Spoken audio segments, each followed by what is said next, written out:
पति से प्यारा देवर। मोनिका की शादी को 1 साल हो चुका था। मोनिका की अरेंज मैरिज थी, इसलिए उसे अशोक पसंद नहीं था। मोनिका अशोक की तरफ ज्यादा ध्यान नहीं देती थी।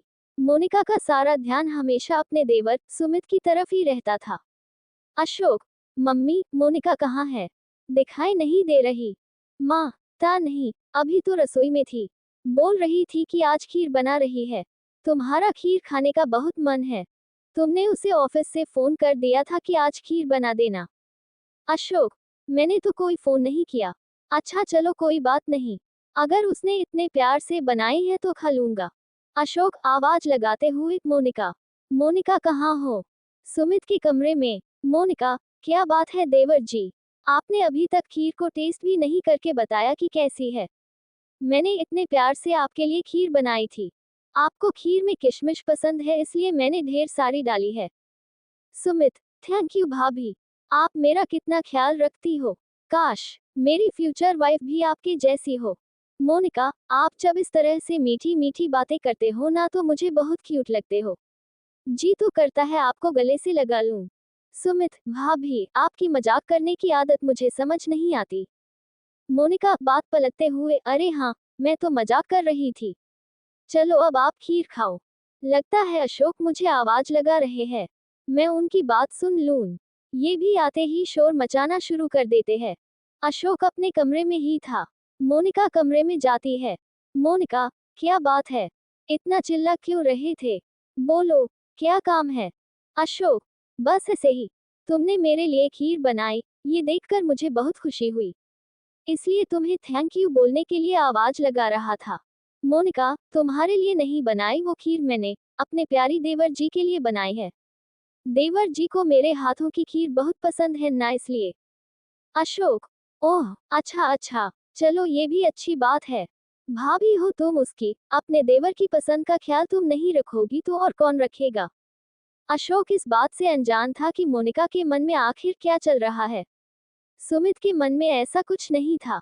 वह तो यही समझता था कि उसकी भाभी वैसे ही उसका ख्याल रखती है, इसलिए उसने कभी इन बातों पर ध्यान ही नहीं दिया। मोनिका अक्सर सुमित के आसपास घूमती रहती। सास को सारी बात समझ में आ रही थी। एक दिन, मोनिका, देवर जी, ये देखो मैं मार्केट गई तो ये शर्ट पसंद आ गई। सोचा अगले हफ्ते आपका जन्मदिन है तो आपके लिए ले आई। ये शर्ट आपके ऊपर बहुत अच्छी लगेगी। चलो, अब पहन कर तो दिखाना। मैं भी तो देखूं मेरे प्यारे देवर जी इस शर्ट में कैसे लगते हैं। माँ, मोनिका बहू, तू अशोक के लिए कुछ नहीं लाई? कल उसका भी तो जन्मदिन है ना। मोनिका अपनी सास की बातों को सुनकर घबरा जाती है क्योंकि सचमुच वो अशोक का जन्मदिन भूल चुकी थी। उसे तो सिर्फ सुमित के जन्मदिन का इंतजार था। वो बात को पलटने लगती है। मोनिका, हाँ हाँ मम्मी जी, मैंने एक शर्ट पसंद की है। शाम को अशोक को अपने साथ ले जाऊंगी तो वो भी एक बार पसंद कर लेंगे, तभी सोच रही थी हाथों हाथ खरीद दूंगी। सुमित, थैंक यू भाभी, ये शर्ट मुझे बहुत पसंद आई है। मेरे जन्मदिन का सबसे पहला गिफ्ट आपने ही दिया है। माँ, मन में मुझे सब पता है बहू तेरे मन में क्या चल रहा है। मुझे अब इसका हल जल्द ही ढूंढना होगा। दिन ब दिन मोनिका का सुमित से नजदीकियां बढ़ाना बढ़ता ही जा रहा था। अगले दिन अशोक का जन्मदिन था। मोनिका तबीयत खराब का बहाना करके कमरे में ही लेटी रही। अशोक के कुछ दोस्त उसे जन्मदिन की बधाई देने आए तो उन्होंने केक वगैरह कटवाया, पर मोनिका उनके सामने भी कमरे से बाहर नहीं आ रही थी। अशोक, मोनिका, मेरे फ्रेंड्स जन्मदिन की बधाई देने के लिए आए हैं। उनके लिए चाय स्नैक्स वगैरह का कुछ अरेंजमेंट अगर तुम कर देती तो। वो लोग बहुत देर से बैठे हुए हैं। मम्मी रसोई में अकेले इतना नहीं संभाल पाएंगी। मोनिका, मेरे सिर में बहुत दर्द है अशोक, और तुम्हें अपना जन्मदिन मनाने की पड़ी है। तुम कैसे हो अशोक? तुम्हें मेरी तबीयत का बिल्कुल भी ख्याल नहीं है। अशोक, ओह सॉरी मोनिका, मेरा वो मतलब नहीं था। कोई बात नहीं, तुम आराम करो, मैं नाश्ता बाजार से ऑर्डर कर दूंगा। तभी सुमित कमरे में आ जाता है। सुमित, भाभी, मेरे कुछ फ्रेंड्स भैया को जन्मदिन की बधाई देने के लिए आए। मैंने उन्हें कहा था कि आपके हाथ के ब्रेड पकौड़े बहुत टेस्टी होते हैं। चलो कोई बात नहीं, अगर आपकी तबीयत खराब है तो मैं बाहर से कुछ ऑर्डर कर लेता हूँ। मोनिका, बाहर से क्यों ऑर्डर करना देवर जी, मैं गर्मा गर्म ब्रेड पकौड़े अभी बना देती हूँ। आखिर आपके दोस्त पहली बार आए हैं और मेरे हाथ के ब्रेड पकौड़ी खाने चाहते हैं, तो ब्रेड पकौड़ा बनाने में मुझे देर ही कितनी लगेगी। इस समय अशोक भी वहां सामने मौजूद था। ये सब बातें सुनकर उसे थोड़ा अजीब लगा। अशोक, मोनिका, अभी जो मैंने बोला तब तो तुम्हारी तबीयत खराब थी, पर जैसे ही सुमित ने कहा तो तुम एकदम से उठ गई। ये ठीक नहीं है मोनिका। कहीं ऐसा ना हो कि एक दिन तुम्हें पछताना पड़े। मोनिका की सास जान चुकी थी कि पानी सिर से ऊपर उठ गया है, इसलिए अब उसने सोचा कि सुमित की शादी हो जाए। इसलिए अशोक ने मां के कहने पर सुमित के लिए लड़की ढूंढना शुरू कर दिया और सुमित को एक लड़की पसंद आ गई। लड़की का नाम अर्चना था। मोनिका अर्चना को देखकर जलन से भर गई। सुमित अर्चना से फोन पर बात करता तो मोनिका और भी गुस्से में आ जाती। मोनिका, देवर जी, मैंने आपके लिए इतनी मेहनत करके पिज्जा बनाया और आपने पिज्जा खाया तक नहीं। सुमित फोन पर, एक सेकंड अर्चना, जरा होल्ड करना। सुमित, सॉरी भाभी, वो अर्चना का फोन आ गया था इसलिए। मैं अभी खा लेता हूँ। सुमित फोन पर, अर्चना, मैं तुम्हें थोड़ी देर बाद फोन करता हूँ। मोनिका, अरे, ये लो मेरे हाथ से खाओ। ये लो। सुमित, रुको, अरे, मुझे उठने तो दो। मोनिका जानबूझकर सुमित से चिपकने लगती है। सुमित को ये सब बहुत अटपटा सा लग रहा था। उसे हल्का सा गुस्सा भी आया। तभी अर्चना का फोन आ जाता है।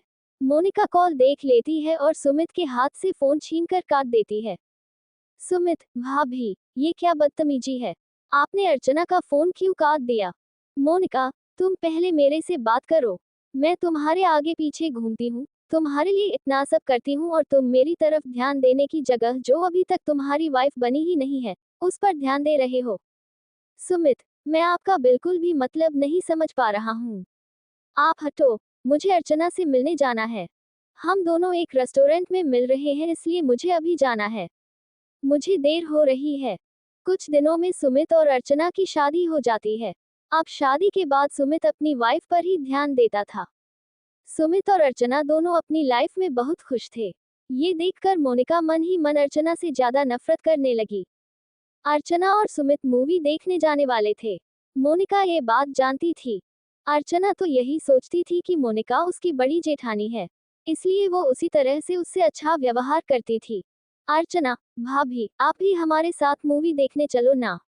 चलो ना भैया, आज हम चारों एक साथ मूवी चलते हैं। मोनिका, ठीक है, मैं जल्दी से तैयार हो जाती हूँ। अशोक, मोनिका, अब मेरा मूवी देखने जाने का बिल्कुल भी मन नहीं है। सुमित और अर्चना को अकेले जाने देते हैं ना, हम फिर किसी दिन चलेंगे। माँ, अशोक ठीक कह रहा है बहू, उन दोनों को जाने दो, तुम कल चले जाना। मोनिका, नहीं, मुझे आज ही जाना है। अब वो दोनों इतने प्यार से कह रहे हैं तो उन्हें मना कैसे कर दूं? सुमित, अर्चना, मेरा बिल्कुल भी मन नहीं है। मेरे सर में बहुत दर्द हो रहा है।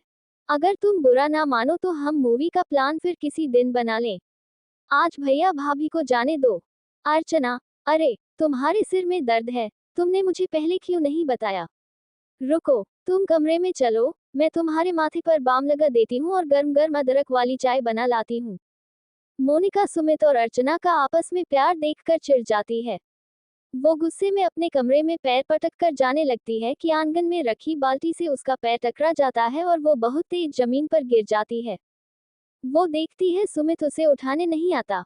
वो उसे देखकर कमरे में चला जाता है, पर उसका पति अशोक भागा हुआ उसके पास आता है। अशोक, मोनिका, तुम ठीक हो ना? तुम्हें ज्यादा चोट तो नहीं आई? कहाँ ध्यान रहता है पता नहीं, बिल्कुल भी अपना ध्यान नहीं रखती हो। अपना हाथ दो, आराम से उठो। मोनिका की आंखों में आंसू आ जाते हैं। वो जिस पवित्र रिश्ते को आज तक समझ नहीं पाए, उसका मतलब आज उसे साफ साफ समझ आ रहा था। वो जान गई कि उसकी असली खुशी उसके पति के साथ ही है। उस दिन से मोनिका ने अपना व्यवहार ठीक कर लिया और अशोक के साथ अपने रिश्ते को मजबूत बनाने की कोशिश करने लगी। आज की कहानी आपको कैसी लगी? नीचे कमेंट में जरूर बताएं।